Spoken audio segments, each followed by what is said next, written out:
আর এবার নজর রাখবো রাজ্যের আবহাওয়ার খবরের দিকে। আজ বিকেল থেকেই ঝড় বৃষ্টির সম্ভাবনা রয়েছে। রবিবার এবং সোমবার রাজ্যে বাড়তে পারে ঝড় বৃষ্টি। কয়েকটি জেলার ভারী বৃষ্টিপাতের পূর্বাভাস ইতিমধ্যেই দেওয়া হয়েছে। বিষয়ে আমরা কথা বলবো, আর বিস্তারিত জানবো। আমাদের সঙ্গে এই মুহূর্তে রয়েছেন নিউজরুম থেকে আমাদের প্রতিনিধি শাশ্বতী রায়। শাশ্বতী, যেমনটা আমরা জানি ইতিমধ্যেই কিন্তু বৈশাখের দ্বিতীয় সপ্তাহ এবং এর মধ্যেই ভ্যাপসা গরমে নাজেহাল অবস্থা রাজ্যবাসীর। এর মধ্যেই কি কিছুটা সুখবর দিল আবহাওয়া দপ্তর? একেবারেই সুখবর বলাই যায়, তার কারণ আজ বিকেল থেকে কিন্তু ঝড় বৃষ্টির পূর্বাভাস রয়েছে। সেক্ষেত্রে আজকে দক্ষিণবঙ্গের 4 জেলায় তাপপ্রবাহের সতর্কতা থাকলেও সন্ধ্যের পর থেকে রাত্রি পর্যন্ত প্রায় দক্ষিণবঙ্গের পশ্চিমের জেলাগুলিতে ঝড় বৃষ্টির পূর্বাভাস দিচ্ছে আলিপুর আবহাওয়া দপ্তর। সঙ্গে থাকবে শিলাবৃষ্টির সম্ভাবনাও। 30 থেকে 40 কিলোমিটার বেগে বইতে পারে ঝোড়ো হাওয়া। এছাড়াও আগামীকাল রাজ্য জুড়ে জারি থাকবে বৃষ্টির পূর্বাভাস। ঝড় সঙ্গে থাকছে এবং বেশ কিছু জায়গায় কিন্তু শিলাবৃষ্টির সম্ভাবনার কথাও জানাচ্ছে হাওয়া অফিস। সেক্ষেত্রে পূর্ব বর্ধমান এবং নদিয়া জেলাতে শিলাবৃষ্টি সহ বজ্রবিদ্যুৎ সহ বৃষ্টির সম্ভাবনা।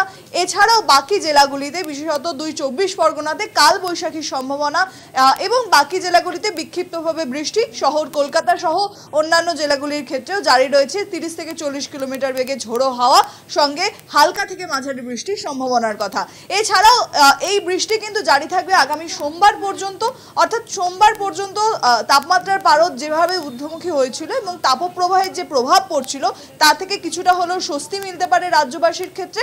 আজ তাপপ্রবাহের যে সতর্কতা তা কিন্তু একেবারেই বলা যায় যে সন্ধ্যের পর থেকে সেই পরিস্থিতি অনেকটাই বদলানোর সম্ভাবনা জারি রয়েছে এবং প্রচুর পরিমাণে জলীয় বাষ্প বঙ্গোপসাগর থেকে রাজ্যে প্রবেশ করছে, যার জেরেই এই বৃষ্টি এবং যে শুষ্ক হাওয়া প্রবেশ করছিল পশ্চিম দিক থেকে, সেই পশ্চিমের জেলাগুলি যাতে সব থেকে বেশি প্রভাব পড়েছিল এই তাপপ্রবাহের, সেই জেলাগুলির ক্ষেত্রে কিন্তু আজকে বিকেলের পর থেকে বজ্রবিদ্যুৎ সহ বৃষ্টির সম্ভাবনার কথা জানানো হচ্ছে হাওয়া অফিসের তরফে।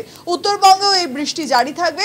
বিশেষত দার্জিলিং, কালিম্পং, আলিপুরদুয়ার, জলপাইগুড়ি এই জেলাগুলির ক্ষেত্রে বৃষ্টির সম্ভাবনা বেশি। ভারী বৃষ্টির সতর্কতা রয়েছে বেশ কিছু জায়গায় এবং বাকি জেলাগুলিতেও অর্থাৎ দুই দিনাজপুর এবং মালদা এই জেলাগুলির ক্ষেত্রেও কিন্তু বৃষ্টি এবং সঙ্গে 30 থেকে 40 কিলোমিটার বেগে বইতে পারে ঝোড়ো হাওয়া।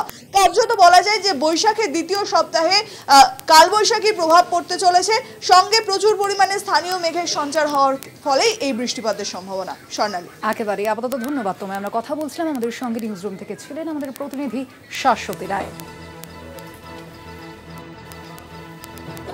আজকেও আপনার কি বলে আমাদের রিজিয়নে ওয়েস্টার্লি এবং নর্থ ওয়েস্টার্লি উইন্ডি বেশি দেখা যাচ্ছে আর কি, হ্যাঁ বেশি দেখা যাচ্ছে।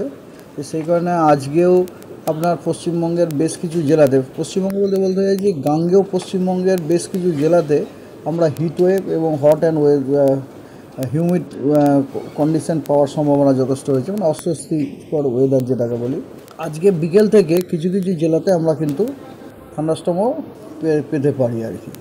এবং তারপরে মানে আগামীকাল থেকে 27 তারিখ অনওয়ার্ডস আপনার হিটওয়েভের কোনো সম্ভাবনা নেই। আগামীকাল প্রথম কথা, পশ্চিমবঙ্গের কোনো জেলার জন্যই কোনো রকম হিটওয়েভ অথবা কোনো রকম হট অ্যান্ড হিউমিড ওয়েদার কন্ডিশনের কোনো সম্ভাবনা নেই।